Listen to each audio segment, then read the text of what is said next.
I can see them from here. My children. Former children? They don't acknowledge me anymore, so I'm not sure what to call them. They're sitting at the ice cream shop across from my motel, the same one where their father used to buy them double scoops after long beach days.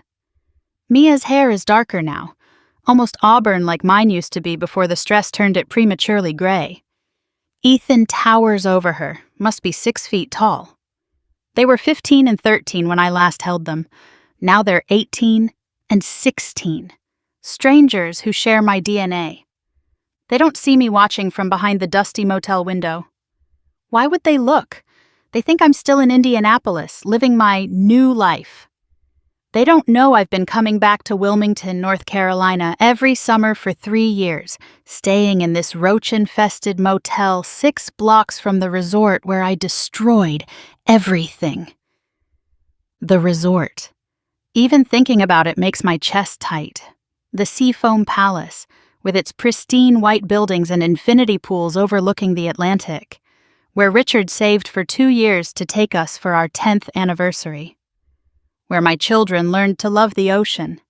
Where I threw it all away for a man whose last name I never even knew. But I'm getting ahead of the story. No, that's not right.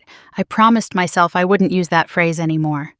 Richard's mother used to say it constantly, and I picked it up like a bad habit, like all my bad habits.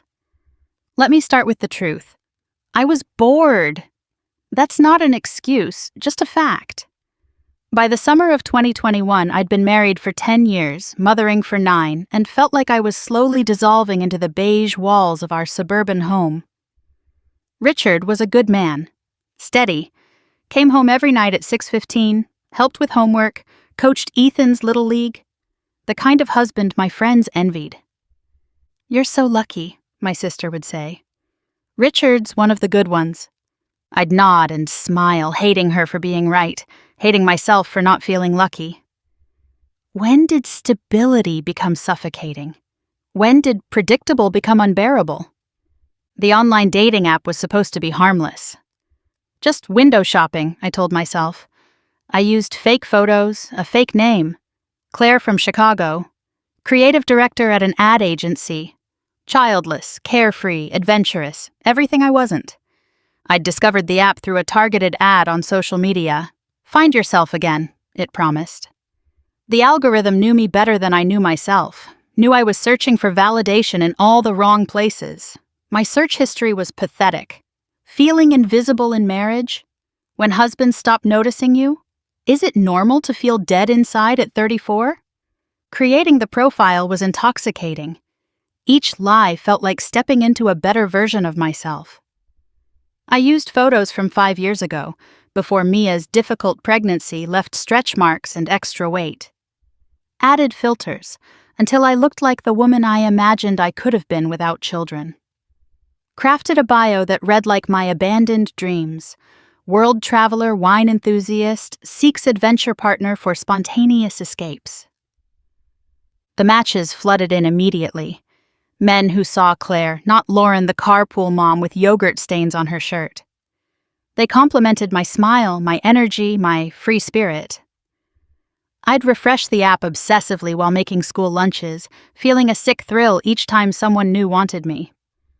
But most were boring. Crude messages, dick pics, married men who didn't even pretend otherwise. I was about to delete the app when Nathan appeared. His first message was different. "Your bio mentions Barcelona. Did you catch the Sagrada Familia at sunset? It changed how I see architecture. I'd never been to Barcelona. Had to Google the Sagrada Familia before responding. But I crafted a story about wandering Las Ramblas, drinking sangria in hidden squares, feeling alive among the Gothic quarters. He bought every word. Nathan was everything Richard wasn't. Spontaneous where Richard was scheduled, worldly where Richard was rooted. He sent voice messages in the middle of the day, his deep laugh making me shiver in the Target parking lot. Texted photos from client dinners in Manhattan, conference rooms overlooking the Seattle skyline, hotel beds he wished I was sharing.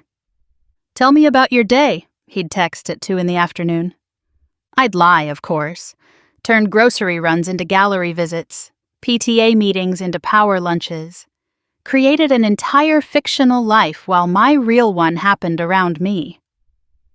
Richard would come home to find me glued to my phone, smiling at nothing. "Good day?" he'd ask, kissing my cheek. "Just the usual," I'd say, deleting messages about how Nathan wanted to taste my lips. "When can I meet the real you?" he asked after 2 months of messages. "I'm married," I finally admitted. "I know," he replied. "Your tan line gave it away in that beach photo." He didn't care. Said he was married too. Understood the need for something more. We made plans to meet that would align with his travel schedule. The universe conspired when Richard announced he'd booked the Seafoam Palace for our anniversary in July. Wilmington was only 2 hours from where Nathan would be for a conference. 10 years, Richard said, showing me the reservation. I wanted to do something special. The kids will love the beach. I kissed him and said it was perfect, already calculating how I could sneak away. The resort was even more beautiful than the photos. Our suite had a balcony overlooking the ocean, 2 bedrooms, so the kids could have their own space. Mia pressed her face against the glass doors, mesmerized by the waves. "Can we go swimming now, Mom? Please?" "Let's get sunscreen first," I said, ever the responsible mother. The irony wasn't lost on me that I was protecting their skin while planning to shatter their hearts. Those first 2 days were actually perfect. We built sandcastles, rode waves, ate too much ice cream. Richard and I even felt like us again, the couple we'd been before mortgages and meal planning turned us into roommates. I almost canceled on Nathan. Almost. But then I'd catch my reflection in windows and see what I always saw. A tired mother whose best years were behind her.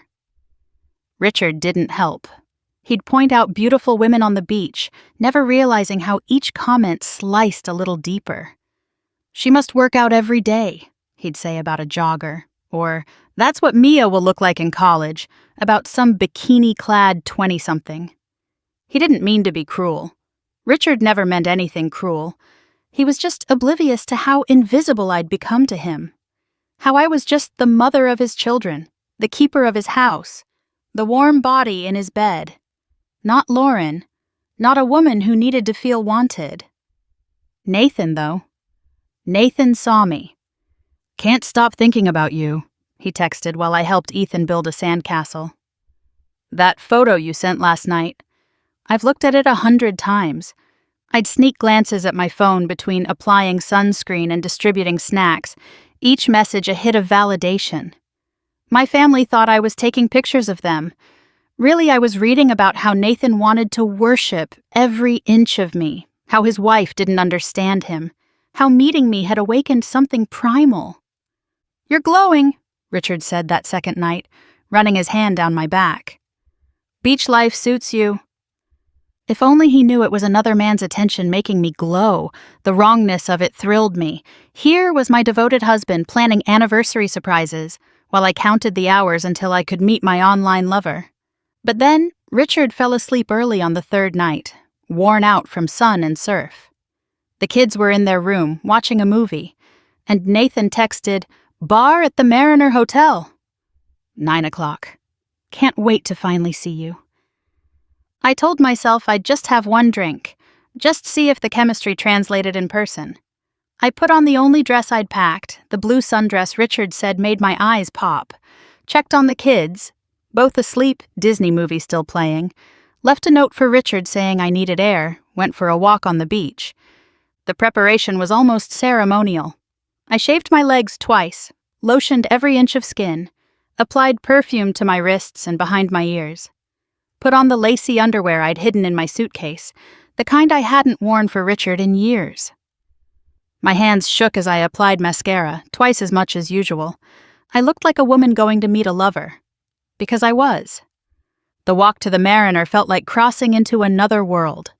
Families were settling in for the night, children's laughter fading as parents carried them inside.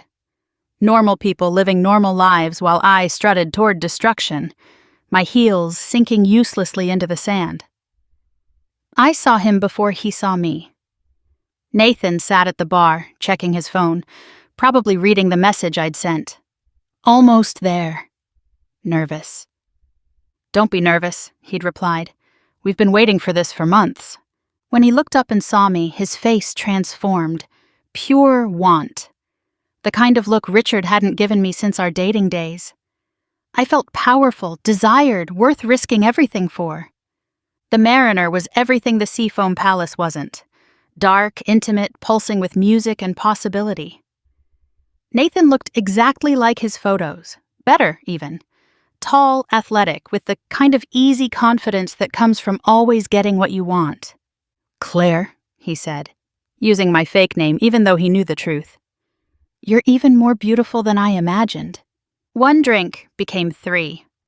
His hand on my knee became his arm around my waist. The bar became his rental car, driving along the coast, talking about everything and nothing. I should go back, I kept saying. 5 more minutes, he'd respond. And I'd agree because I felt alive in a way I hadn't in years. We parked at a scenic overlook, made out like teenagers while the ocean crashed below. His hands were rough, urgent, so different from Richard's gentle touch. When he suggested we get a room, I almost said yes. The word formed on my lips, ready to cross the final line. God, you're incredible, he breathed against my neck. I knew you would be. His hands were everywhere, and I let them wander. Needed them to. Each touch erased a year of feeling undesirable. His wedding ring caught the moonlight as he unbuttoned my dress, but I didn't care. We were both betraying someone. That made us equal. I've wanted this since your first message, he said, pulling me onto his lap. You're not like other women. The line was so cliché it should have broken the spell. But I was desperate to believe it, to be special, to be the exception. His hands found skin, and I moaned like the stranger I'd become. Let's get that room, he urged again. I want to see all of you. I was unzipping his pants when a sound cut through the fog of lust like a blade. Mia's ringtone. Taylor Swift, her latest obsession. Mom? Her voice was small, frightened. I had a nightmare. Where are you? The spell broke.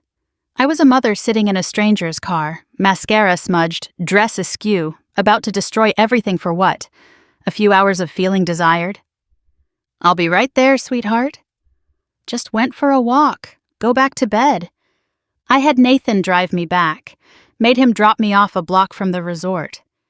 We kissed goodbye, him pressing me against the car, me feeling like 2 different women fighting for control of one body. Tomorrow? He asked. Maybe, I said, meaning no, meaning yes, meaning I had no idea who I was anymore. Richard was awake when I got back, sitting on the balcony with a beer. Long walk, he said. Not accusingly, just observing. Couldn't sleep. The waves are loud. He pulled me onto his lap, kissed my temple. I love you, Lauren. You know that, right? I know, I said, hating myself for the lipstick I'd wiped off in the elevator, for the phone number burning in my pocket. The next day was torture. I went through the motions, beach, pool, lunch, while Nathan texted constantly. Photos of his hotel room, messages about what he wanted to do to me, questions about when I could get away again. Richard noticed my distraction. You okay? You seem off. Just tired. Too much sun yesterday. That night, Richard suggested we take the kids to the boardwalk. Rides, games, family fun, he said with that earnest smile that used to make me fall in love with him. You go, I said. I have a headache. Think I'll rest. He looked hurt, but rallied. Feel better. We'll bring you back some funnel cake. As soon as they left, I transformed. Put on makeup with shaking hands, changed 3 times before settling on jeans that hugged my curves, and a black top that showed just enough. Sprayed perfume until the room reeked of desperation, disguised as designer fragrance. Nathan had been texting all day. Can't wait to finish what we started. You've been in my head all day. My body still remembers yours. Each message made me feel more reckless. I took photos in the hotel mirror, each one more suggestive than the last. Sent them with captions that would have mortified the PTA mom everyone thought I was. His responses were immediate and explicit. 15 minutes, I texted. Same place as last night. I'll be waiting. Bought us champagne. Real stuff, not that grocery store garbage. Even his insults to my normal life thrilled me. Richard bought grocery store champagne. Nathan bought the real thing. Richard was predictable. Nathan was dangerous. Richard saw a mother. Nathan saw a sexual being. I was halfway to the car when I heard it. Mom? Mia stood by the resort entrance, Ethan beside her. They'd come back. Mia forgot her stuffed dolphin, couldn't enjoy the boardwalk without it. Such a small thing, such a devastating thing. They watched me walk to the strange car, saw Nathan get out to open my door, saw me kiss him hello. Not a friendly peck. A real kiss, the kind that made my intentions clear. Mom? Mia said again, louder this time, confused and scared. I froze. Nathan looked between me and my children, understanding dawning on his face. Those are your kids? I couldn't speak, couldn't move, could only watch as Ethan grabbed Mia's hand and pulled her back toward the resort. Could only stand there as Nathan got back in his car, muttering something about not signing up for this drama. By the time I made it back to the room, Richard was packing. The kids must have called him, told him to come back. He moved with efficient purpose, folding clothes, zipping suitcases, not looking at me. Richard, please, let me explain. Explain what? That you were sneaking out to meet some man while I took our children to the boardwalk? That you've been lying to me? That you... He stopped, glanced at the kids huddled on the couch. We're leaving. It's not what it looks like. Mom, we saw you kiss him, Ethan said quietly, his voice impossibly old for a 13-year-old. 9 years old, and forced to defend his father from his mother's lies. Richard hefted the suitcases. We're going home. Don't follow us. I need to think about what's best for the kids. You can't just take them. Watch me. For the first time in our marriage, Richard's voice was cold. You want to act single? Be single. Mia was crying silently, clutching her dolphin, the one she'd come back for, the one that ruined everything. No, I ruined everything. The dolphin was just a witness. Mia, baby. I reached for her. She flinched away, buried her face in Richard's leg. That small rejection hurt worse than anything. They left me there in the suite I couldn't afford alone, with the ocean view that now felt like mockery. Nathan didn't respond to my texts. Why would he? I was just supposed to be a bored housewife looking for excitement, not a mother whose children caught her cheating. I stayed 2 more nights, hoping Richard would calm down, come back. Instead, I got a text from his lawyer. Divorce papers would be waiting when I returned to Indianapolis. I could see the children with supervised visits until custody was determined. Supervised visits. Like I was dangerous. Like I couldn't be trusted with my own children. The divorce was swift and merciless. Indiana is a no-fault state, but judges consider behavior when determining custody. Richard's lawyer painted me as a neglectful mother who abandoned her children for an affair. My lawyer, who I could barely afford, suggested I not fight for full custody. Joint might be possible down the line, she said, but right now focus on rebuilding trust. Trust. Such a small word for such an impossible task. Richard got the house, the kids, the life we'd built. I got alternate weekends and a studio apartment that smelled like the previous tenant's cats. The kids came dutifully at first, but our time together was stilted, formal. Mia wouldn't let me brush her hair. Ethan answered in monosyllables. Do you hate me? I asked one Saturday, desperate for something real. No, Ethan said carefully. I just don't understand why you did it. Neither did I. How could I explain that I'd loved them completely but still needed something else? That being a mother hadn't been enough? That I'd felt like I was disappearing and made the selfish choice to save myself at their expense? The visits grew shorter. They had activities, friends, lives that didn't include me. Richard never kept them from me, but he didn't encourage connection either. Why would he? I'd broken the fundamental trust, shown them that mothers could choose strangers over family. He remarried 2 years later. Rebecca, a pediatric nurse with kind eyes and infinite patience. The kids loved her immediately, called her Becca, then Mom, when they thought I wasn't listening. She went to Ethan's games, braided Mia's hair for dance recitals, did all the things I'd abandoned them to avoid. "She's nice," Mia told me during one of our increasingly rare lunches. "She makes Dad laugh again." I wanted to hate Rebecca, but couldn't. She was giving my children the stable mother they deserved, the one I should have been.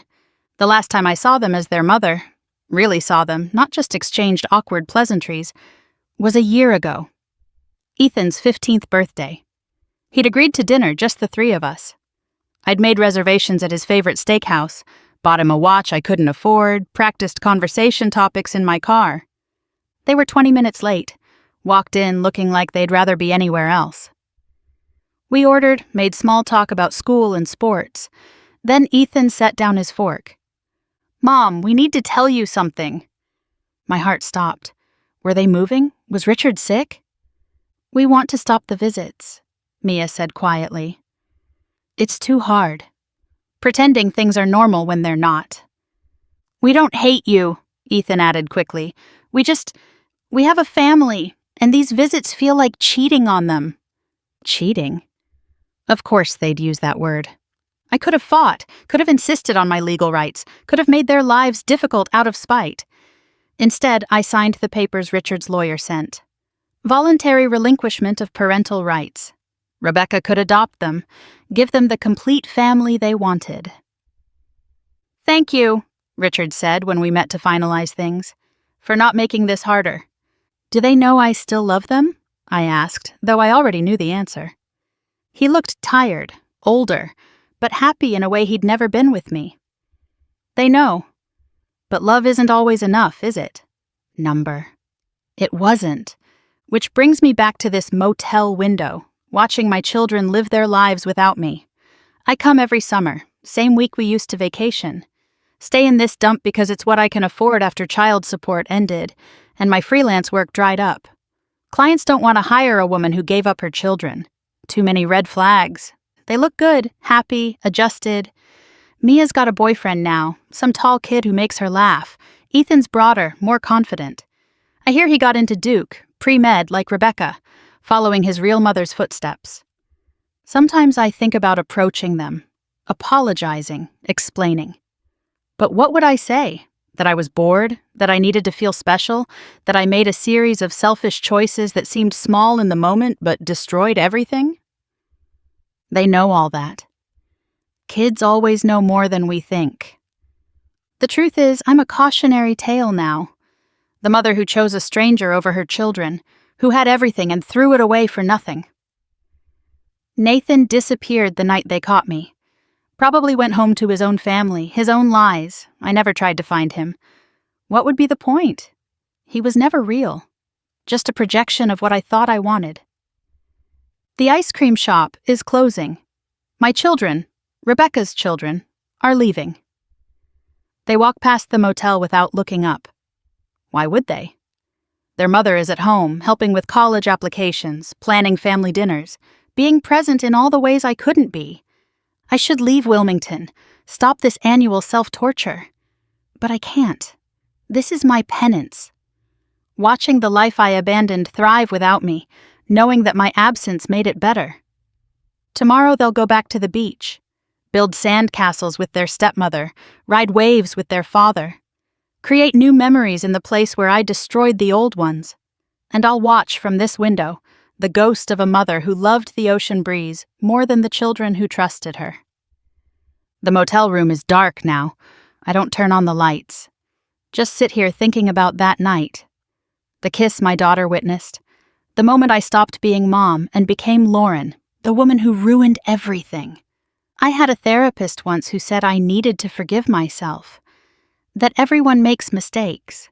But some mistakes are too big for forgiveness. Some choices echo forever. My children's faces that night, confused, betrayed, afraid, that's my forever. That's what I earned. Richard was right to leave, right to protect them from me, right to find someone who understood that being a mother means showing up even when you're bored, staying even when you want to run, choosing your children over yourself every single time. I couldn't do that. And now I sit in a moldy motel room, watching strangers who share my DNA live their best lives without me. It's what I deserve. Less than what I deserve, actually.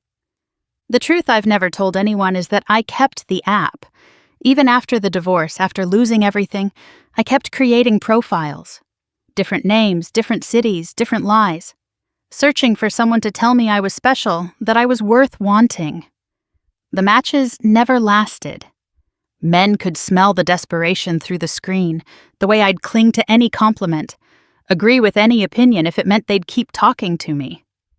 I became that woman, the one who sends too many texts, who reads meaning into every emoji, who mistakes basic courtesy for deep connection. The one whose profile photos are all carefully angled selfies in restaurant bathrooms, trying to recapture something that was never real to begin with. Last year, I matched with a man who looked like Nathan. Same build, same cocky smile. We talked for a week before he asked why a woman like me was single. My ex-husband was controlling, I heard myself say. Wouldn't let me have friends or hobbies, classic narcissist. The lie came so easily. Easier than admitting I'd destroyed a good man for nothing. That my children chose their stepmother because she understood something I never did. That being loved by a faithful partner and 2 healthy kids was already the lottery. That some women search their whole lives for what I threw away in exchange for feeling special for 15 minutes in a rental car. The man unmatched me mid-conversation. Probably sensed the crazy. They always do eventually. The ocean still sounds the same. Waves crashing endlessly, indifferent to the pain on shore. I used to find it soothing. Now it just reminds me of everything I had and threw away for a man whose last name I never knew, whose face I can barely remember, who drove away the moment things got complicated. My children will never call me mom again. But they're happy, healthy, loved. Rebecca gives them what I couldn't. Richard protects them like I wouldn't. They're better off, and that's the only thing that matters. Even if it kills me, which in some ways it already has.